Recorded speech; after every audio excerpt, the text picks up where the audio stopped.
Without further ado, we have assembled what I am convinced is the best transportation consultants to lead us through this process. This is Nelson Nygaard, this is Kimberly Horn, this is Perkins and Will, and this is Jeff Speck and Associates. They are nationally known for doing this work. They have helped us turn over the rocks, as I said, helped us answer the questions. And with that, I'd like to invite Paul from Nelson Nygaard, Paul Moore, to come up and take it from here. Thanks.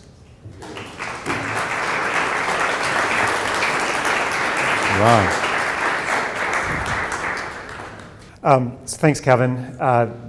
Really kind of compelling images and ideas, and that's a lot of what we started with as we began this process. But since I'm an engineer, of course, we have to have a process for studying these things, right? And so this is just a diagram that talks a little bit about the process that we've been through since the fall.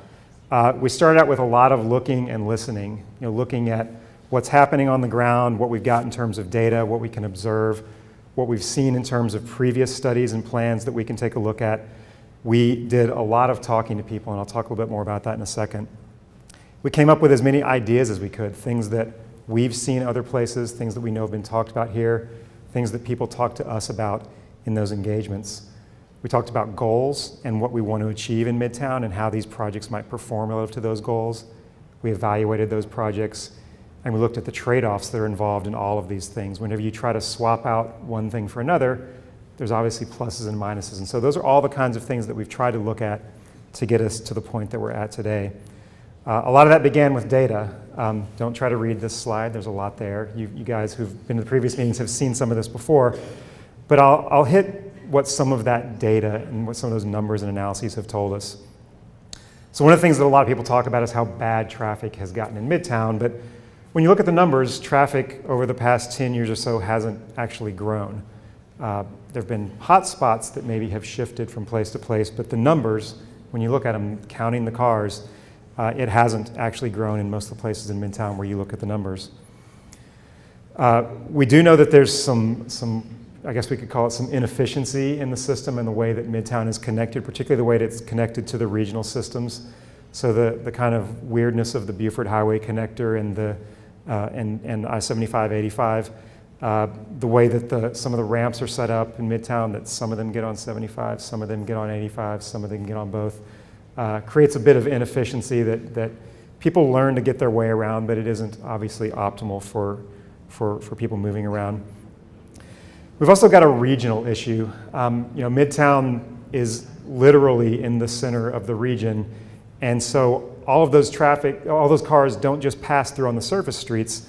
They're coming through into Midtown on the freeways, and the freeways are just at their limit and at capacity. There really isn't a plan for expanding that.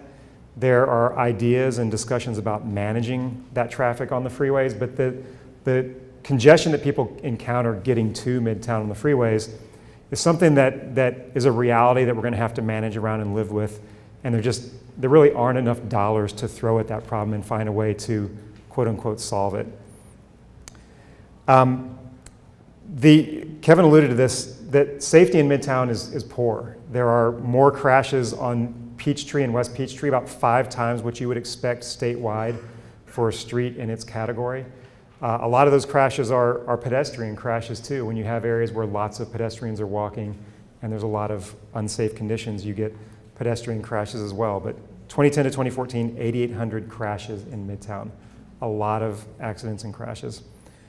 While there are pockets of walkability in Midtown, and I think most people in Atlanta think of Midtown as really walkable, Kevin already, some of those pictures he showed you, these long stretches of streets like Peachtree and West Peachtree where the cars are going really fast and you don't have any protected crosswalks to get across that. You really are starting on that foot race to try to get across the street. That's at the root of a lot of these problems. The conditions of the sidewalks are not uniformly great. We've still got a lot of work to do to make them good for everyone who's using them. And then while there's a lot of people that are bicycling to and through Midtown, they're doing it under pretty compromised conditions. The bike system is disconnected. It's what you'd call a high-stress system. You're either riding next to traffic or a lot of times in traffic if you want to navigate Midtown on a bike. So it's not anybody's idea of a great, useful system for bicycling. The transit system is good, probably as good as any place in Atlanta, but as Kevin alluded to, if you look at other major cities and their central, walkable, transit-served districts, the frequencies of both the buses and the trains are not up to what should be expected for a district of this magnitude if you're going to be nationally competitive. So, this is what we've got on the ground. What is a really great, really treasured district that's got some issues that we've got to address. So, I mentioned in addition to the data, we did as much talking to people as we could. So we did a lot of pop-up meetings. We had a previous meeting, a Let's Talk Midtown like this, where we had about 150 people or so. We've had pop-ups, we've had one-on-one engagements. Midtown staff have gone around and talked to as many people as they could.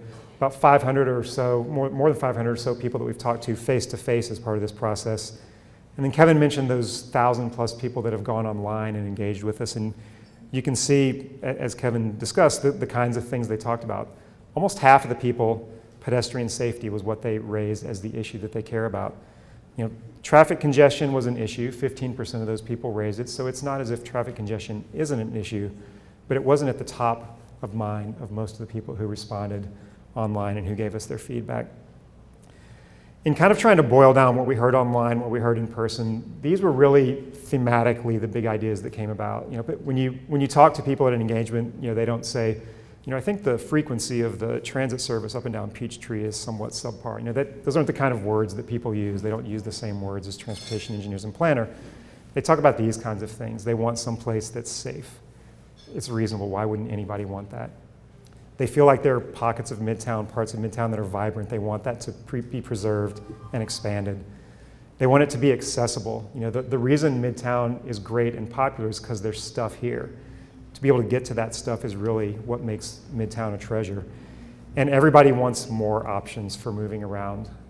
Even places like we sat in the lobby of the Synergy building one morning talking to people, most of whom drove into work, but almost all of whom walked to lunch or came from someplace like Virginia Highland and said, if it were a little easier to bike, I'd probably do it. A lot of them, even the drivers, said, if there were other options, I would definitely use them more. So this is something that we heard almost invariably from people. So we've taken all those goals, we've gone through a process of evaluating the projects relative to how they met those goals. We've looked at the costs of the projects, and we started to put them into an action plan that says what kinds of projects make the most sense, will help us get to the kind of environment and community that we're talking about. What order would we do them in terms of looking at their costs, in terms of looking at putting the system together systematically? In other words, not building sort of a bike lane over here, then a bike lane over here, then a bike lane over here, but how would we put it together in an order that makes sense and starts to build out from areas of strength? And how would we make sure that we're getting some quick action things on the ground that people can see and can use, and planning for those longer term things that are really going to be big ticket items and make a big difference. So I'll talk to you in a little bit about 3 phases. What we think we could do very early, what's going to be in more of a midterm, and then what are the long-term ideas that are still out there and that we want to achieve, but that may take a little more time.